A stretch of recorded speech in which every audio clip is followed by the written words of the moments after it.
If you're someone who has played or still plays EA Skate and doesn't live under a rock, there's a good chance that you've witnessed the sudden uproar and very distinct divide in the community all over social media the last couple weeks. Now, as you may know, EA, along with a brand new development studio called Full Circle, announced that they had begun working on the next installment of the EA Skate franchise back in June of 2020, over 5 years ago. EA released their last game, Skate 3, back in May of 2010, over a decade and a half ago.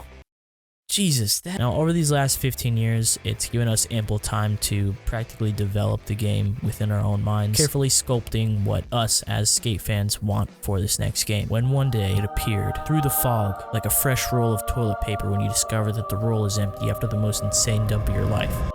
Except you were wrong, and now you're wiping with the cardboard tube and there's shit all over your hand and you're already brewing round 2. So yeah, basically EA dropped the final playtest of Skate 4. I'm just gonna keep calling it Skate 4 because that's what I've been calling it for like over a decade now. I've been signed up since playtest first opened, and this was the first time I was actually able to get into one. So yeah, this is the last playtest before the game launches in early access this summer. We have no idea currently when the game is set to fully release. It's been floating around though that it will likely be available sometime in 2026. A select handful of prominent skate content creators have been given exclusive access to an unwatermarked and private build of the game in its current state. So that's the gameplay you're seeing right now, along with some official EA Skate trailers. Now, for legal reasons, yes, I have played and am currently playing the current playtest. However, all of what I talk about in this video will be based on this legally distributed content from those select creators. I would never discuss my experience on the current playtest and overlay trailers and sponsored gameplay to avoid violating my NDA.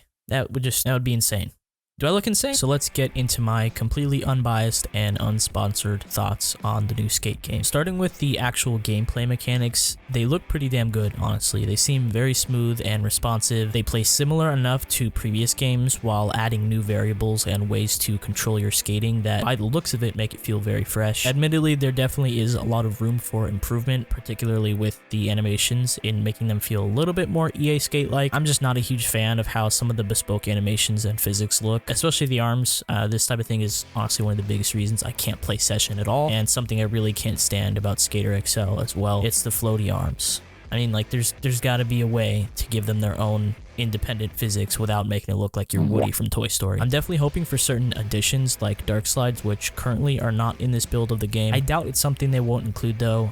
My guess is it's probably something that is going to be added at some point soon. I am, however, a big fan of the addition of being able to perform more variations of certain tricks like 540 and 720 flips. That is a huge thing that I have always wanted for the skate games. Transition skating looks really good, honestly. I mean, I'm not surprised. A lot of skate games really struggle with that, namely like Session and Skater XL. EA Skate games always have a really well-rounded system of transition skating. It's honestly one of my favorite parts of the previous games. I'm also really glad they included the previous game's grabs, Rip to the Miracle Whip, as well as like the Hall of Meat style mechanics like the spread eagle and stuff. The addition of things like slappies and firecrackers is also super sick. There's a ton I could get into, but overall, a lot of really cool new additions. Moving on to sound design, and this is one of my favorite improvements of this game overall. I've really been enjoying how immersive it is when it comes to things like how different materials sound under your wheels or how it sounds to grind different materials. I'm also very happy to see that the score multiplier sounds very similar to previous skate games like Skate 3 particularly. Now, from the gameplay I've seen, and this could just be the style of the current map, I've yet to see any like gritty street spots, like maybe a little neighborhood or something with some gnarly curbs or really rough cracked asphalt. Stuff like that I feel like would just sound absolutely amazing. And this also kind of opens up the ongoing discussion of adding wax into the game. I've always thought it would be so sick if for certain spots you'd have to wax it before skating it. And this also kind of ties in with a similar ongoing discussion of realistic board wear. Seeing a progressive visible wear across all your gear, perhaps even like your shoes and stuff, would be a great addition. One that I know a good amount of the community has been wanting for a very long time. Imagine being able to snap your board after like throwing yourself down a huge gap or over a board slide or something. That would just be so awesome. And that leads into yet another ongoing discussion of reworking the cosmetic system to make it so so that when perhaps say you do snap your board, you're able to go to the skate shop, actually go in and pick out a new board, kind of something like ammunition in GTA, and pick out a new board, new trucks, wheels, whatever. Honestly, I think Skate 1 really was onto something with the atmosphere they built with the skate shop. I really don't know why they scrapped that system. Now let's get into perhaps the most controversial aspect of this game, the art style and aesthetic. I tried, man. I really tried to be optimistic about this when all the trailers were dropping of the gameplay over the past like year or two, but we're at the point now where they're starting to add detail. It doesn't take a Harvard graduate to see that, yeah, the majority of the game isn't fully textured and finished, but things like physical character models and style, you can tell that this is the route they're taking. Like they're pretty locked in now. They've dug their heels in, all right? This looks like a Fortnite skin. And look, I know that that whole sentiment has been shared by a good majority of the community, mostly the part of the community that's been pretty hateful and negative, and I don't want to group myself in with that part of the community. I will admit I do have a lot of negative things to say about the game in its current state, but I do also have a lot of positive things to say. I'm not trying to hate just to hate, but I really do have such a hair trigger for games and media as a whole that have been negatively affected by Fortnite and its ecosystem. It's influenced so many amazing games and continues to do so, and honestly, not in a good way for the most part. This is just not what dedicated players of the Skate franchise asked for. This is a watered down, Little Tykes baby's first skate game version of Skate 4. The EA Skate franchise has always been known for its insane arcadey gameplay that can also be pretty realistic if you want it to be, all while staying grounded in skateboarding culture with the apparel, the grungy visuals, presence of a ton of big name pros and brands, good music. I mean, like, the list goes on. This just feels so lifeless and void of passion. It's like if you scooped up all the 14-year-olds who started carrying around a board just for the aesthetic during quarantine, along with a bunch of millennials who've never touched a board in their life and have probably said small bean within the last 3 months, and put them in charge of the art and aesthetic of this game. Moving on to another controversial aspect of this game, cosmetics and in-game purchases. Because Skate 4 is a free-to-play live service game, profits are going to be derived from microtransactions. That makes sense, that's fine. It's frustrating and definitely not the system that I would prefer, but there are plenty of ways that EA could operate under a free-to-play model and make a good profit while still maintaining that compassionate and mutually beneficial dev-to-player relationship. They don't need to put a price tag on 90% of the items in the game, or at least the ones worth using. It's just scummy. They could drop cool new DLCs or exclusive decks or merch drops, or even continue with the rotating item shop idea. Just allow players that don't want to sacrifice their left nut for in-game items to also have access to desirable items. Individual shop items like wheels, decks, shirts, shoes, all that kind of stuff are on average about $5 to $6 a piece. That is just my own math, so do take that with a grain of salt, do your own math. But you think that's deranged? 25 doubloons for a Grim Reaper bundle. $13 to cover yourself in wieners. I don't know about you, but that's a lot more than what I usually pay. I fully understand that they gotta make money to continue working on and improving the game and all that. Inflation is obviously a factor. In-game purchases aren't going to be the same as they were back in 2010, but the whole free-to-play live service thing is 1000% a ploy to make as much money off of the player base as possible by locking 90% of the desirable in-game content behind a paywall. I've skated for basically all my life. I've always been very involved in the skateboarding community, and I do realize that that probably comes with a certain amount of bias, but I don't want anyone to think that I have this belief that you have to be a skateboarder or you have to have skated in your life to be able to play a skate game. That's obviously not the case. I know that. I'm sure the majority of people that play EA skate games have never skateboarded in their life, and that's fine. I don't have any problem with that. In fact, I think that's pretty cool because it often introduces more people to skateboarding, and I think that's an awesome thing. But the first 3 skate games have all very clearly been made with skateboarders in mind. Now let's get into the more miscellaneous things that came to mind, mostly things that I hope will be added at some point to the game. For me, I think this is the biggest thing that is putting me off of this game. There is not going to be an offline mode. No career mode, no single player. I don't know what Full Circle was thinking when they made this decision, but I really just don't understand it. It really does anger me, like truly. This is the one thing that genuinely angers me about this game. Everything else is just a little bit frustrating. I know they want to put a ton of focus into online multiplayer, but look at a game like GTA 6, for instance. Obviously very different games, but GTA 5 launched with its sights set on the story mode and developing it further post-launch with DLC. Then online obviously ended up blowing up and making Rockstar a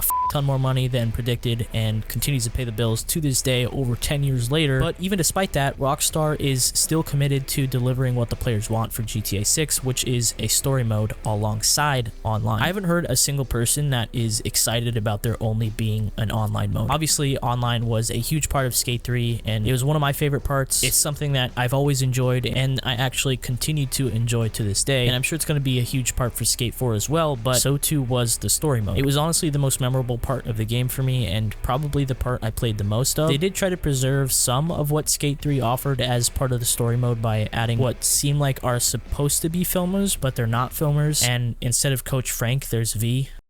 What the f is a V? What is this weird tech sh*? Impervatech?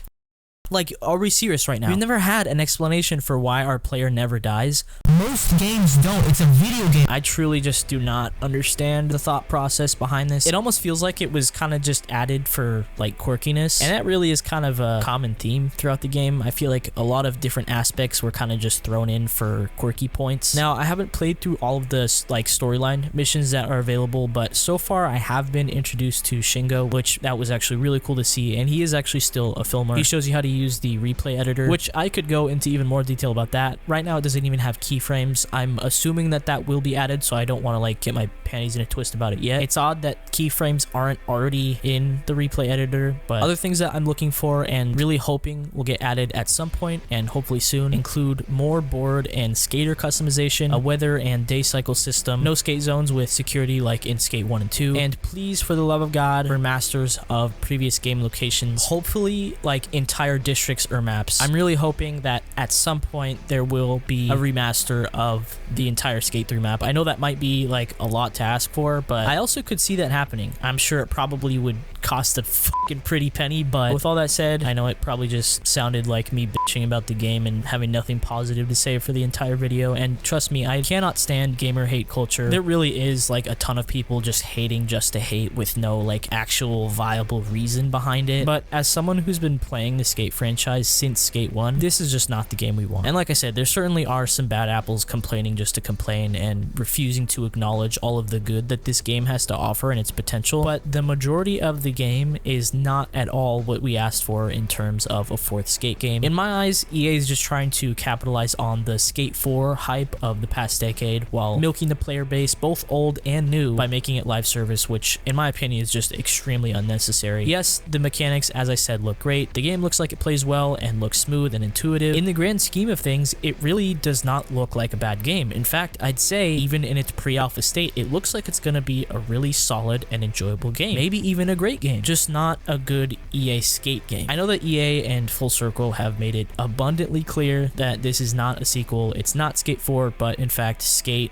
period, which is just an SEO nightmare. I have no idea how that even got past the drawing board. But my point is they knew exactly what they were doing by sort of distancing themselves from the trilogy and not naming it Skate 4 and moving towards the live service Fortnite-like art style and free-to-play model. Like I said, it doesn't look like a bad game at all, just not an EA Skate game. But yeah, it's basically the sort of rundown of where my head's at with the game. I'm almost certain that there were probably things I missed or am mistaken on, so please feel free to let me know in the comments, and also be sure to let me know what your thoughts are. Am I just being a douchebag? Do you agree? Whatever the case, do let me know. If you guys are interested in going into more detail about a specific topic in this video, do let me know. Before the video ends, I did also want to let you guys know that I do have memberships active on the channel that give you access to some pretty cool perks. You're under no obligation, of course, to join if you don't want to, but it would be greatly appreciated. Speaking of perks, I have a Discord server as well. You'll find it in the description. Over there, you'll have the chance to chat more closely with myself or other members of the community. It really is a lovely community over there, and possibly obtain cool rewards like video shoutouts, access to exclusive content, and a ton more. I hope to see you there.